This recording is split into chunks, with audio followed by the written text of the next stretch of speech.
Inicialmente, revolução é um termo que vem da astronomia, não é?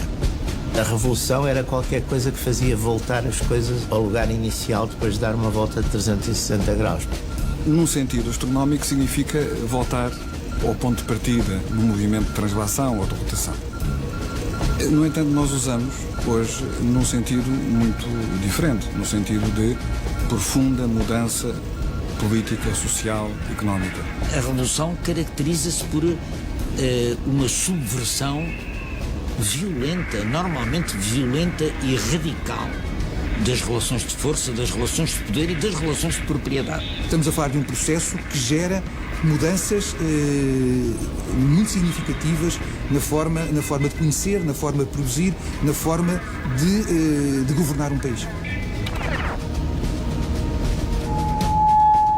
Revoluções. Quer seja o movimento dos astros ou eventos que precipitam mudanças drásticas na linha temporal, as revoluções surgem como uma constante que anuncia novos ciclos. Em Portugal, pequeno território, mas um dos mais antigos países deste planeta, este fenómeno ocorreu diversas vezes.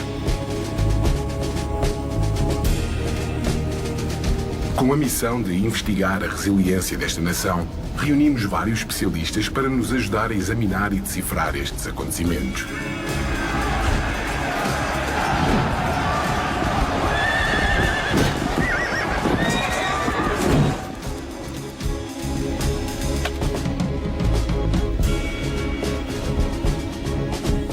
Devidamente equipados e com o cuidado de não contaminar a linha temporal, avançamos para o passado à procura de respostas. A nossa viagem começa agora.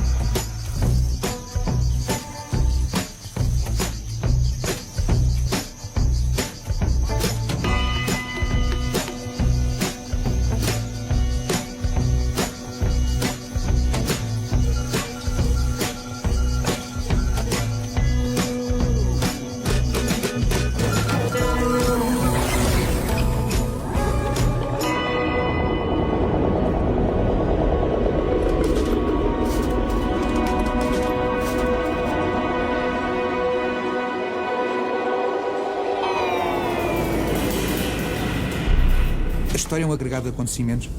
Evidentemente que para que Portugal existisse era preciso ter sido, no meio de tudo foi preciso que tenha havido um movimento independentista, que foi o que aconteceu no século XII sob a liderança de Dom Afonso Henriques, mas tornou-se mais possível chegar-se onde nós estamos hoje a partir de 1383-85. A nossa história é uma espécie de uma telenovela, de um folhetim, de uma coisa que vem do século XII e que em vários momentos e circunstâncias históricas é reinventada. Quer dizer, Portugal não vem num impulso inicial. Várias vezes ao longo da história criámos uma sucessão de continuidade de reinvenções da pátria. Não há nenhum povo que dure 900 anos sem reinvenções.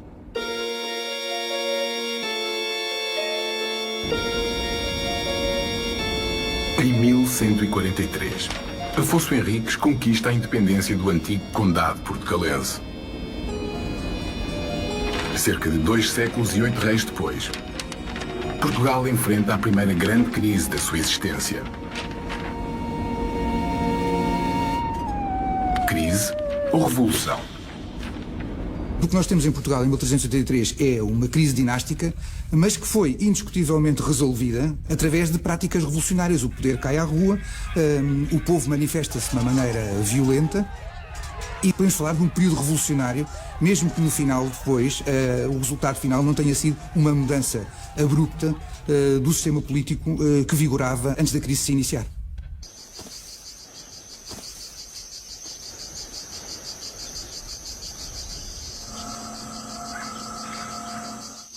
Esta crise de 1383-85 foi a primeira grande prova de fogo, na medida em que o país que se tinha consolidado com a guerra com os muçulmanos e que nas guerras com Castela tinha tido quase um século para para sedimentar essa experiência e, quando é posta à prova a hipótese de continuar ou não continuar, o que é interessante notar é que a maior parte da população se manifestou inequivocamente a favor de uma continuação de um Estado independente. É muito curioso porque há um certo pioneirismo português, porque na época havia uma internacionalização da própria aristocracia, portanto o rei ser daqui ou daquela não era propriamente um critério que interessasse ou preocupasse muitas pessoas, não é? Portanto, aí há de facto, podemos analisar como uma revolução de certo modo nacionalista, na medida em que os portugueses não querem ser governados por um rei estrangeiro, por um rei de Castelo. E, portanto, quebram as regras. Não há dúvida que quebram as regras.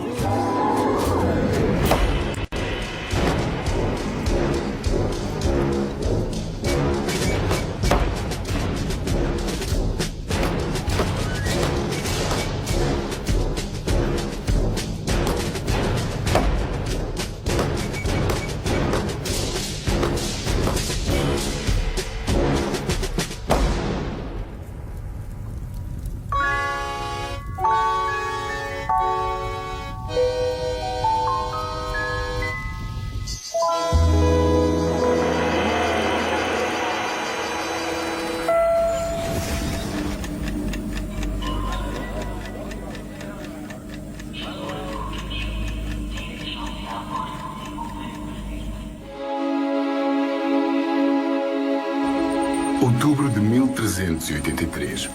Há uma década que o país vive de crise em crise e os súbditos del Rei estão descontentes.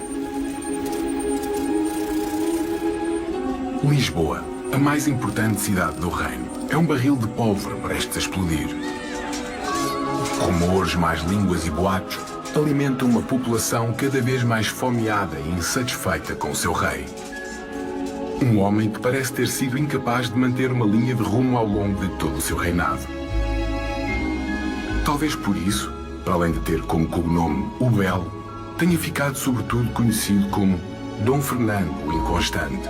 Dom Fernando ficou realmente conhecido como o Belo e como o Inconstante. Belo, parece que sim, não é? Pelo menos o Fernão Lopes diz que ele era muito formoso, era bem aposto de corpo, de rosto, portanto, ao que parece realmente, pelo menos na pena do cronista, o Dom Fernando era realmente formoso. Inconstante, claro que foi inconstante, mas isso tem a ver com toda a conjuntura económica, social, política que graçou ao longo do seu reinado. A fome debilitou fisicamente as pessoas e facilitou a propagação de doenças.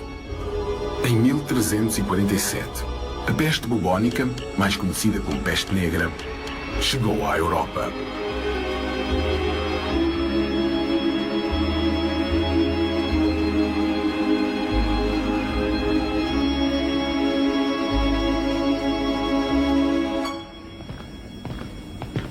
Vinda da Ásia, através dos barcos genoveses que faziam a Rota da Seda, a peste negra começou por se espalhar na Península Itálica e, em pouco tempo, devido às pulgas dos ratos, alastrou a toda a Europa.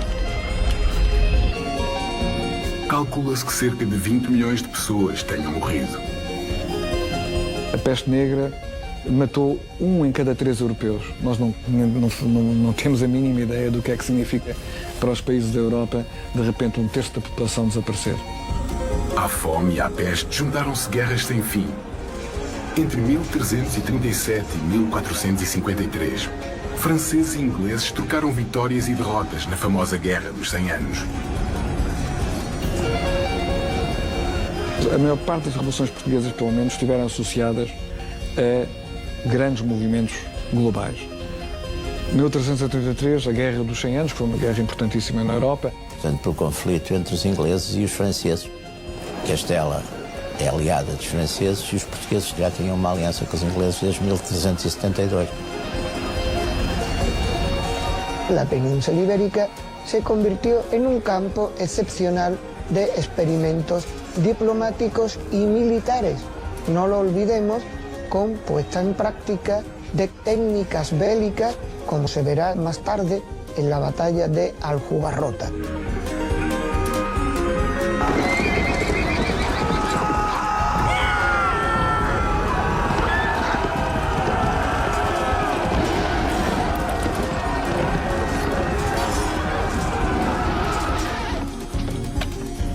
modo que el conflicto portugués de 1383 a 1385 fue en gran parte también un episodio más de la Guerra de los 100 años. Em Portugal, a esta guerra europeia vieram juntar-se 3 guerras domésticas contra Castela, muito mal dirigidas pelo rei Dom Fernando. O que é facto é que Dom Fernando fez essas 3 guerras com Castela. Essas 3 guerras com Castela vão resultar em guerra e em paz, e em paz e em guerra. É visível nos casamentos que ele vai fazendo e desfazendo para a sua pequena filha Beatriz. Portanto, ela é prometida 5 vezes, conforme ele vai fazendo e desfazendo acordos. E a orientação de Dom Fernando em relação às partes em contenda na Guerra dos 100 Anos, ou França ou Inglaterra, vai também oscilando ao sabor das pazes que ele vai fazendo e da guerra que vai fazendo com Castela. Portanto, ele realmente vai aqui inconstantemente oscilando entre os dois reinos em contenda. A Guerra dos 100 Anos tem como consequência importante para a história de Portugal que empurrou Portugal, ou abriu caminho para aquilo que é um dos comportamentos estruturantes da história do nosso país, que é o seu aliado da Inglaterra. A Guerra dos 100 Anos tem este condão de ter encaminhado Portugal para uma aliança que é crucial para perceber a história de Portugal e a história da Inglaterra. Para além disso, ainda para agravar também mais isto, para além da Guerra dos 100 Anos, há também um cisma na Igreja, um cisma papal, em que nesta altura há 2 papas, um papa em Roma, um papa em Avignon, e também aqui o Dom Fernando vai oscilando entre um papa e outro papa, conforme vai aliando ou não a Castela e a Inglaterra. Portanto, é realmente um reinado inconstante, ele foi inconstante, mas ao fim e ao cabo é fruto de toda esta conjuntura política, económica, social, religiosa, cultural, que perpassa ao longo de todo o seu reinado. Nas páginas da crónica de Fernão Lopes, Dona Leonor Teles ficou para sempre marcada como uma das rainhas mais pérfidas da história de Portugal. Realidade, ficção ou apenas propaganda? Leonor Teles. Dona Leonor Teles foi uma das rainhas mais mal vistas da nossa história. E isso teve precisamente a ver com Fernão Lopes. Na pena de Fernão Lopes, ela não tem quaisquer atributos morais, não, é uma perversa, é uma aleivosa, aliás, como ele próprio lhe chama. Portanto, para Fernão Lopes, realmente não há mulher tão má como ela. O que é facto é que ela foi uma mulher fora do seu tempo. Ela foi uma mulher que não obedeceu minimamente aos requisitos daquilo que era uma mulher da Idade Média. Portanto, uma mulher casta, recatada, que não falasse, submissa, dependente. Portanto, isso eram realmente os ideais da mulher medieval. E Leonor Teles não teve nada disso. Ela era uma mulher de ação, era uma mulher de conversa rápida e fácil, era uma mulher corajosa, era uma mulher audaz, era uma mulher que não olhava a meios para atingir os seus fins, e é claro que isso não agradava a Fernão Lopes.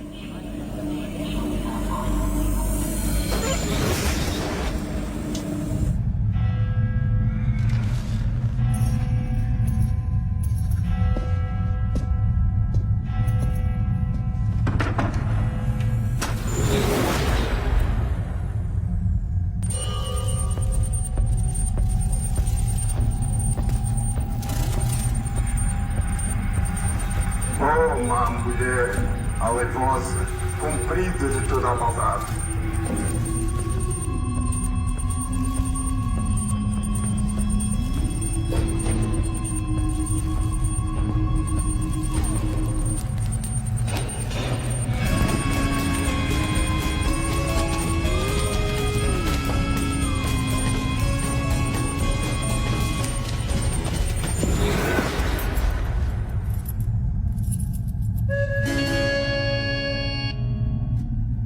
A obra do Fernão Lopes extravasa é muito aquilo que é contar a história da casa reinante e daquilo que é a história política de Portugal, que é aquilo que ela se propõe no fundo.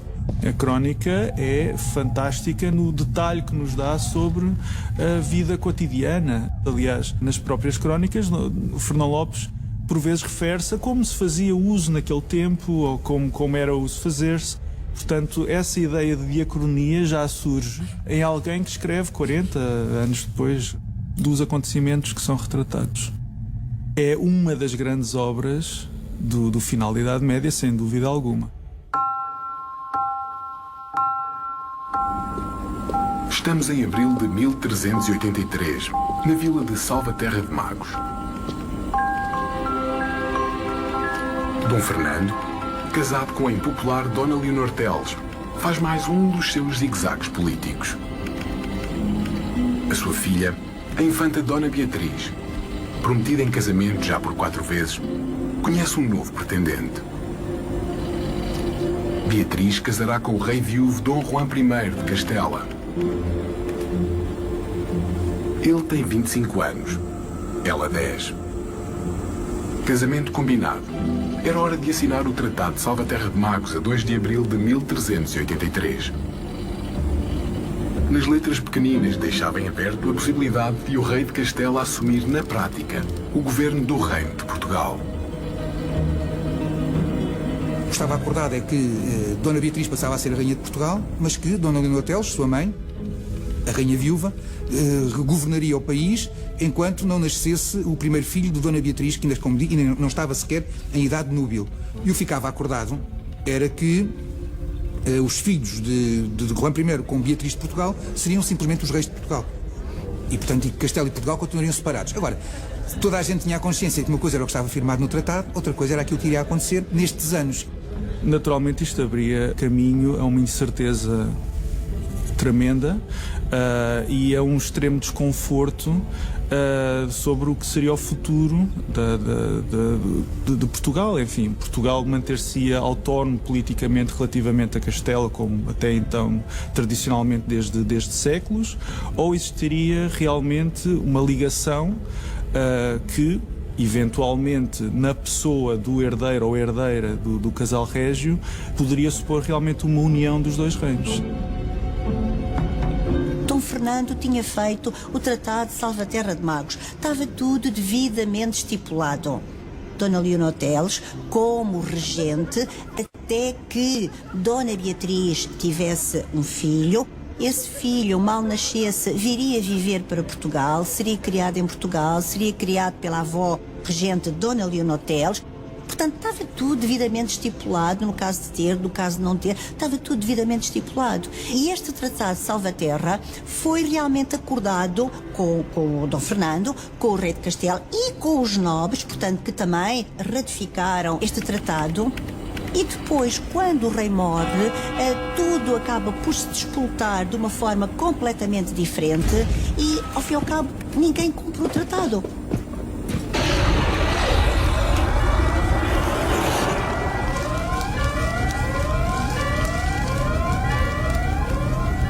O povo não via com bons olhos a rainha. Quando Dom Fernando morreu e sendo Dona Beatriz ainda menor, a regência do reino ficou nas mãos da rainha Dona Leonor Teles, que parecia ter uns bons e longos anos de governação à sua frente. Mas havia um pequeno problema. Segundo Fernão Lopes, a rainha não era amada pelo seu povo.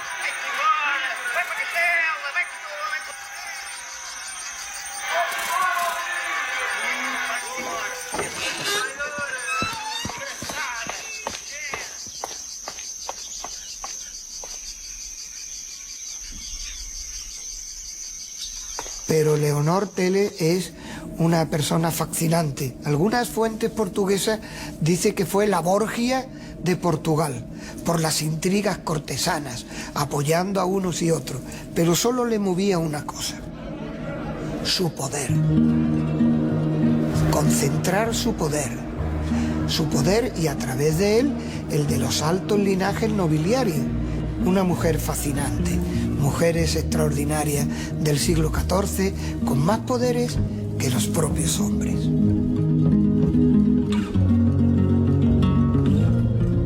Segundo as crónicas, Dona Leonor aconselhava-se com João Fernandes Andeiro, Conde de Orém, mais conhecido na história portuguesa como o Conde Andeiro. Leonor Teles se apoyó en un válido fundamental, un castellano. Bueno, Un gallego, Juan Fernández Andeiro, personaje clave en la defensa de los intereses del compromiso de Salvatierra de Magos, pero este valido, que se dice que fue amante de Leonor Teles, no lo sabemos con exactitud. Las crónicas como la de Fernando López lo atribuye sus relaciones sexuales o por lo menos de amante.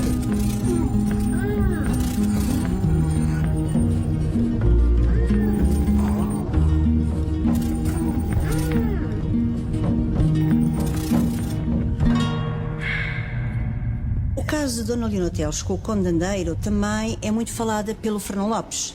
Há outros cronistas que não falam nisso. O Fernão Lopes fala realmente nesse caso com o Condendeiro. Parece que sim, parece que realmente houve, e a própria ascensão social rápida do Condendeiro também acaba por ser, ao fim e ao cabo, um motivo de descontentamento para a nobreza e para a população em geral. Pero lo cierto fue que este hombre hizo mucho en la defensa de los intereses de Beatriz, pero sobre todo de Leonor, y acercó una vez más Portugal a Inglaterra. Também não nos podemos esquecer que Fernão Lopes está ao serviço da dinastia seguinte. Fernão Lopes é um cronista pago pelo rei para escrever a história do reino, para exaltar a dinastia de Avis. E, portanto, ele tem de denegrir ao máximo a dinastia anterior, nomeadamente a Dona Leonor Teles. Portanto, é claro que, quanto a mim, a Leonor Teles é uma vítima às mãos da pena do Fernão Lopes, do cronista.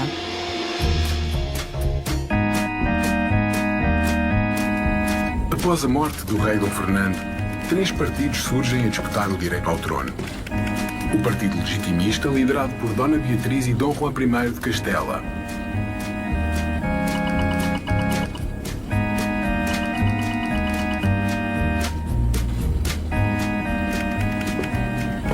O Partido Legitimista Nacionalista, encabeçado pelos infantes Dom João e Dom Dinis, filhos de Dom Pedro e Dona Inês de Castro.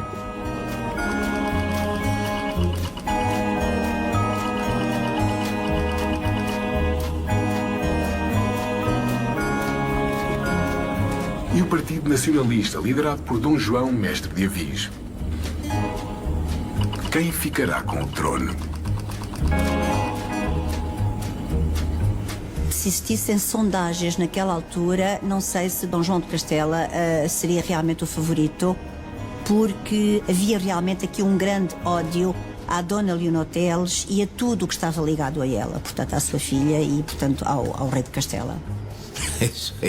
As sondagens, não sei se forem como as atuais, enganavam-se bastante. Portanto, não seriam muito fiéis. Não sei.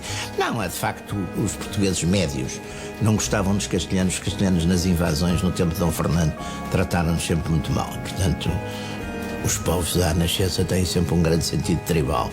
E, portanto, eram outra tribo e eu acho que ganhavam os portugueses.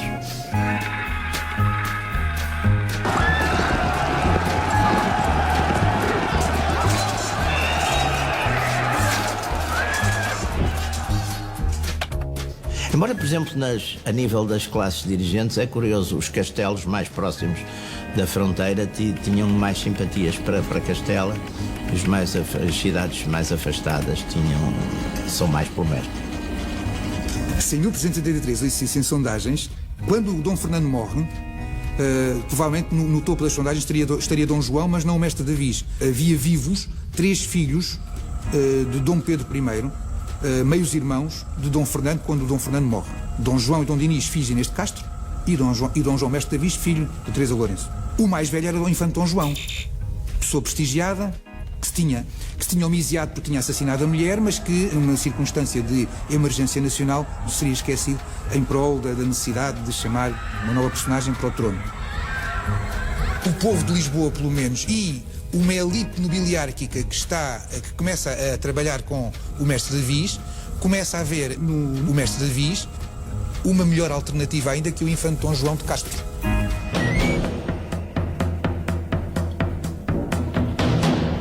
Após alguma hesitação, Dom João, mestre de Avis, decide finalmente liderar a revolta contra Dona Leonor Teles e Dom Juan I de Castela.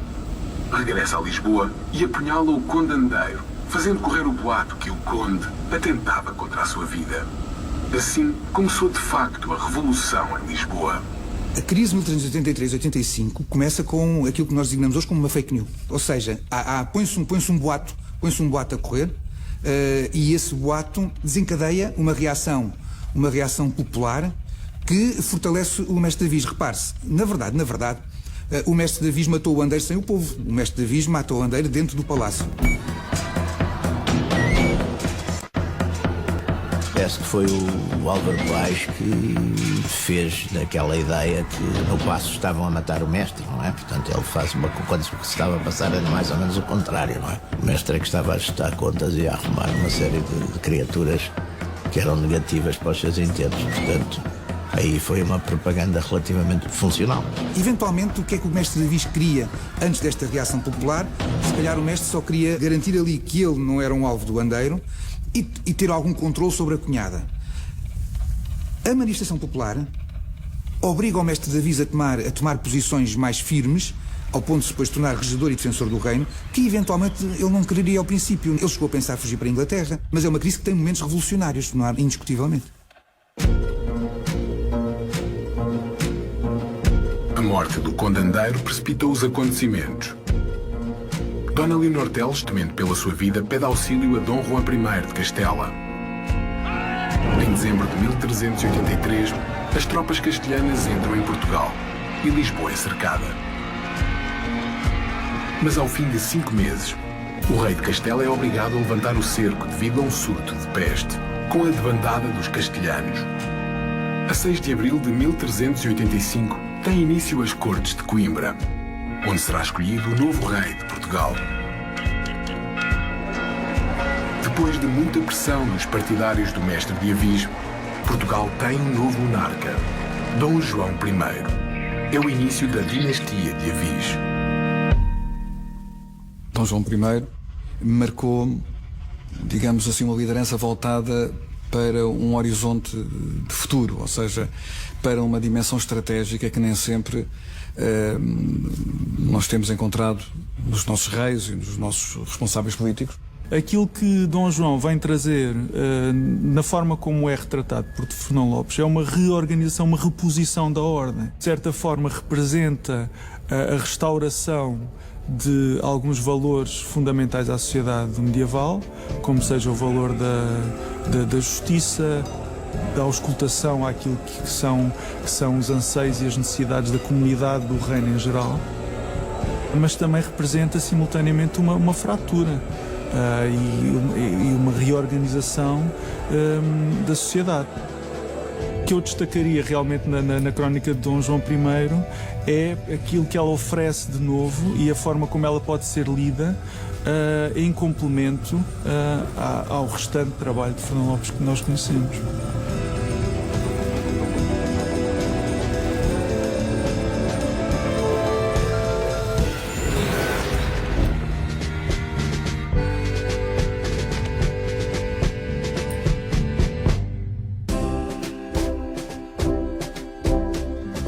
Não podemos isolar o mestre Davis, Dom João I, também da sua enorme capacidade de ouvir, de se reunir de pessoas competentes.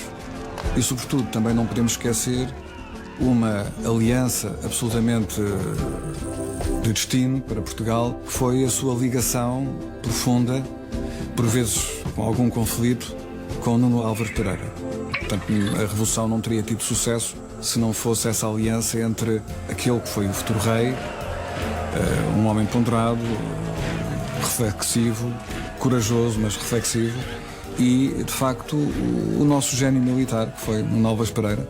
Nuno Álvares Pereira é um visionário. Nuno Álvares Pereira é um homem que se está disponível a enfrentar os 30 mil de Castela só com os seus 1.500 homens e, portanto, foi um homem que interpretou à sua maneira um sentimento nacional e que é a alma de Dom João I, é a alma desta crise, porque sempre que Dom João I hesitava, lá estava Nuno Álvares Pereira a empurrá-lo, a puxá-lo, mas a não deixar que o seu chefe, depois do seu rei, fraquejasse nos momentos mais hesitantes.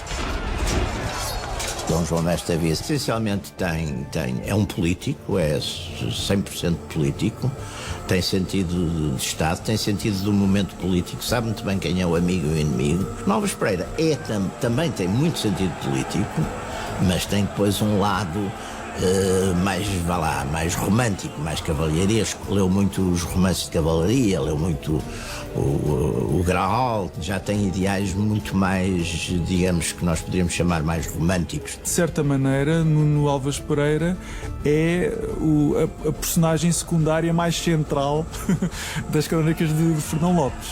Dom João Mestre Davies é um bastardo, Nuno Álvares é um bastardo. Essencialmente, quem toma partido pelo lado português são os filhos segundos, os filhos bastardos.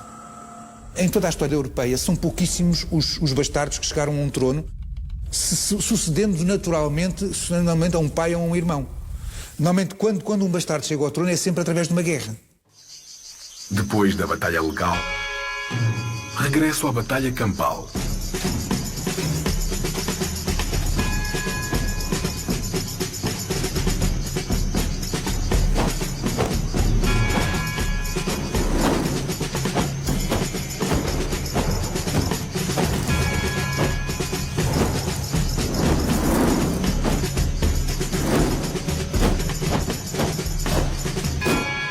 Agora, tudo se iria decidir em Aljubarrota.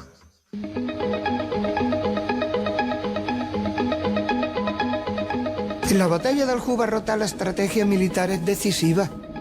El estudio sobre el terreno y las prácticas militares que realiza Nuno Álvares Pereira es de un conocimiento militar extraordinario. No se esperaba esta organización previa tan fuertemente pensada, estructurada por los portugueses, que como bien conocedores del terreno dejaron entrar al ejército castellano, fundamentalmente caballería pesada, lenta y monolítica, frente a los arqueros y a los ballesteros ingleses y portugueses mucho más ágiles y más rápidos en terreno a pie, tanto que la caballería castellana tuvo que descabalgar y combatir a pie.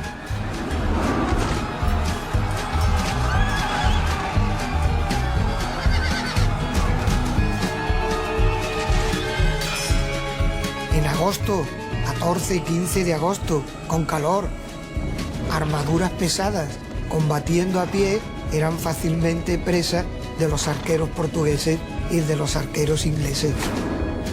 De modo que la estrategia militar portuguesa foi muito brilhante. A Batalha de Aljubarrota realmente é uma das grandes batalhas medievais. Talvez o maior feito militar em Portugal, no espaço geográfico português, certamente. Nuno Álvares Pereira, sobretudo na batalha decisiva de Aljubarrota, praticou uma maneira de fazer a guerra que se tornou depois padrão. Por exemplo, em 1385 nós antecipámos em 30 anos a Batalha de Azincourt, 1415, que foi a vitória da infantaria sobre a cavalaria. A vitória, no fundo, do peão, ou então do cavaleiro apeado, contra as cargas medievais da cavalaria nobre. Isso foi, digamos, o segredo da Batalha de Aljubarrota.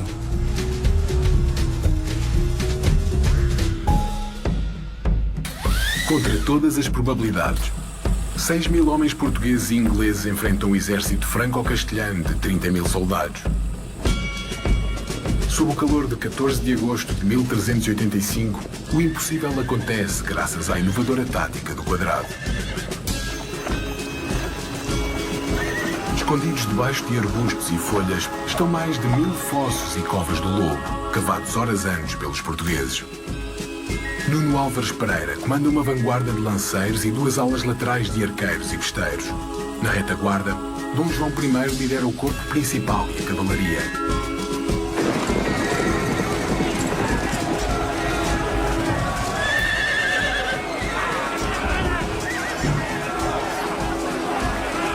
Do outro lado, a cavalaria franco-castelhana avança em contraluz entre 2 linhas de água laterais. Mas ficam rapidamente encurralados nas armadilhas portuguesas.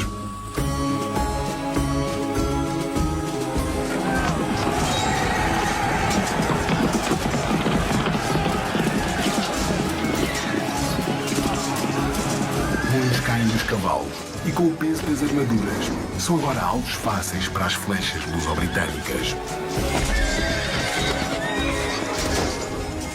As apostas em Aljubarrota iam todas para o lado de Castelo. Castilla era una gran potencia ibérica, con un ejército poderoso y sobre todo con una flota en expansión. Sí, Castilla era sin duda el reino más importante de la península ibérica.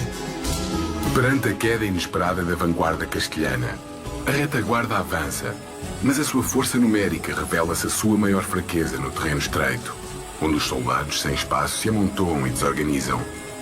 Os portugueses reposicionam as suas forças e a retaguarda avança implacável sobre o inimigo desorientado.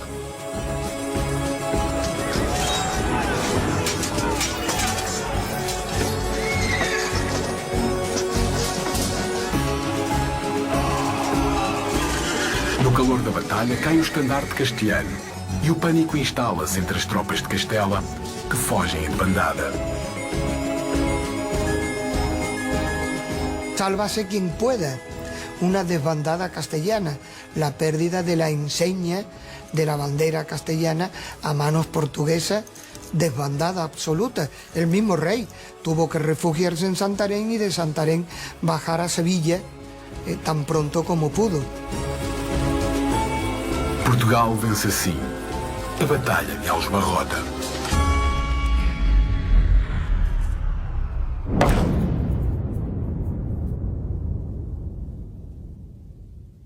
Nós tivemos franceses e ingleses a lutar em Aljubarrota. E foi, ao mesmo tempo, também uma batalha civil, na medida em que o país estava dividido. Dom Nuno Alves Pereira, o comandante das tropas portuguesas, viu dois meios-irmãos dele, morrerem no campo inimigo. A desproporção entre os mortos de Castela e dos seus aliados e dos portugueses é enorme, enorme. Grande parte das baixas pertenciam à nobreza francesa, à nobreza castelhana, e isso explica que no ano seguinte o país, Castela, tenha estado mergulhada num profundo luto, chorando os filhos das famílias nobres que se perderam no campo de batalha.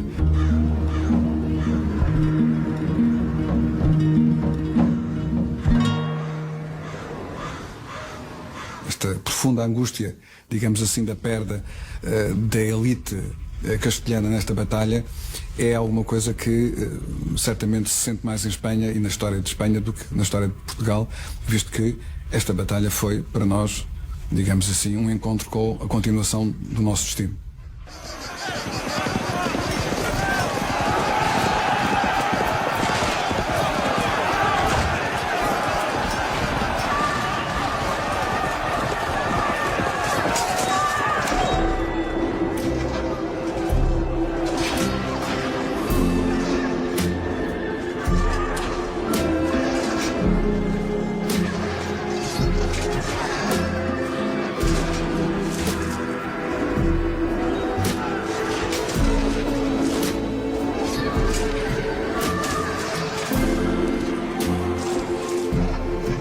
Todas as grandes batalhas criam lendas que ajudam a perpetuar os feitos dos vencedores e as fraquezas dos vencidos.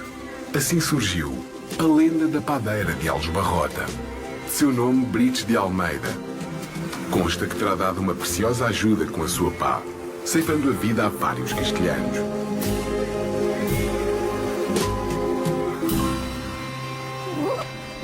Esta leyenda del panadero de Aljubarrota no es muy conocida en Castilla, pero sí en Portugal.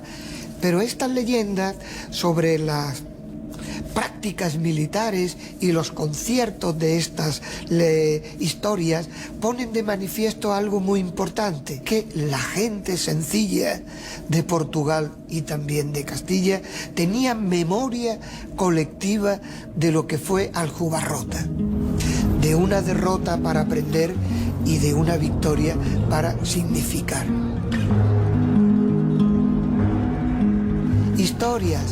Historias que suponen algo de verdad dentro de un mundo de fantasías.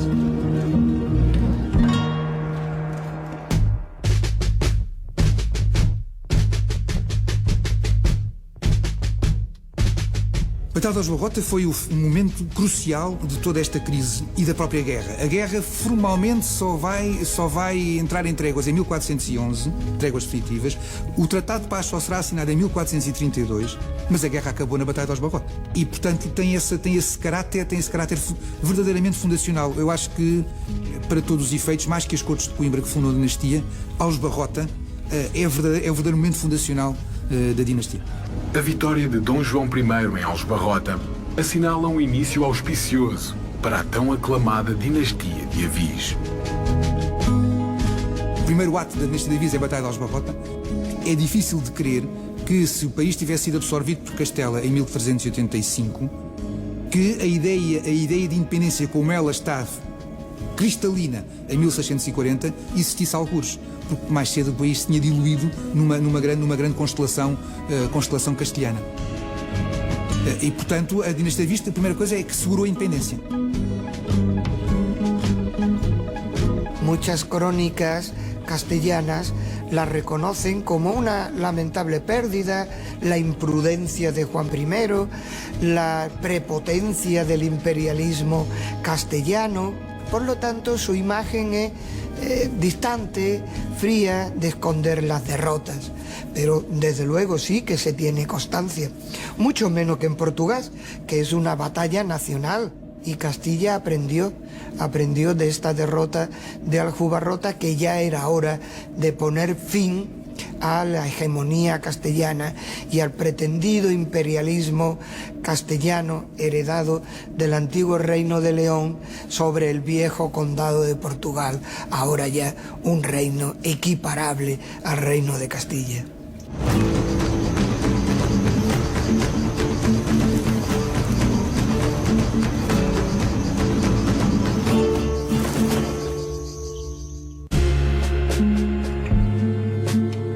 Revolução 1383 e, enfim, concluída em 85, digamos assim, fica essencialmente a questão da importância da nação para as próprias liberdades das pessoas, não é? A ideia de que estar sujeito ou estar integrado ou estar governado por estrangeiros é mau para as liberdades, para os negócios, para tudo. E, portanto, é isso que fica. Se não fosse realmente a crise de 1383-85, nós não teríamos uma dinastia que se preocupou tanto, que foi a dinastia de Avis, em criar uma narrativa em torno de si mesma, que, no fundo, enquanto portugueses do século XXI, nós vamos buscar e da qual nos alimentamos ainda hoje. São momentos da nossa história que realmente vieram a ter repercussões sobre as nossas vidas que, sem dúvida, duram até hoje. El maestre Juan de Avis, oportunista, listo, impulsor de las enormes transformaciones militares de Portugal, de una gran flota en Portugal. Ya lo dicen las crónicas portuguesas, el de buena memoria, y así debe ser considerado. Con él se termina la dinastía borgoñona y se inicia la dinastía de Avis y la apertura al mar, Portugal y el mar.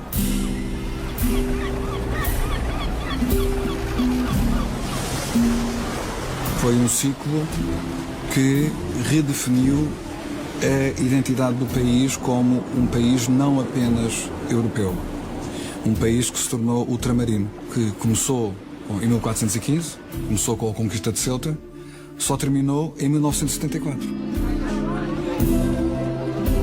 Em grande medida uma revolução medieval, mas que foi fundamental não só para um Portugal moderno, mas para a modernidade europeia. Porque as descobertas portuguesas, as navegações portuguesas ajudaram a mudar o mundo.